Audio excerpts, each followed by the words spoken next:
Terrorism can be combated with torture. After the 2,700 deaths on September 11, 2001, citizens wanted a change against the war on terrorism. They were desperate for it. George W. Bush implemented new laws, and the website for international relations students says that the war on terror was a new form of combat. It poses new challenges to the U.S. students and to the international community, leading to the assumption that new mechanisms were needed in this fight, and some human rights norms could not be applied anymore. The idea that torture could be used as an acceptable tool in the war against terrorism entered jurisdictional, political, and scientific debates both in the U.S. and abroad. The absolute ban on torture has increasingly been questioned, as it should be, and has triggered a discussion about whether or not torture can be legitimized and justified in order to protect human rights from terrorist threats. Assassination of terrorists is also a widely debated topic. There have been citizens who are able to justify the murder of terrorists, and others are left with a moral dilemma, being concerned with the death of another human being. Gallup News asks Americans whether they would be willing or unwilling to have the U.S. government assassinate known terrorists if the government deemed it necessary to fight against terrorism in that way. About 2/3, or 65% of the people who participated in the poll, say they would support this action, and 1/3, only about 33%, would not.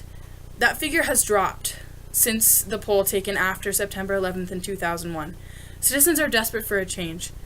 When 77% of Americans said they would support the assassination of known terrorists after the attacks. Too many citizens are able to separate themselves from the emotional toll that taking a life would inflict. However, others are able to say that when a terrorist is able to kill a dozen people and justify it in their own minds, they should not be able to live any longer. Generally, men and women have different opinions on the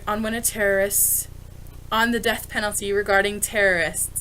Men are more likely than women to support assassinating known terrorists.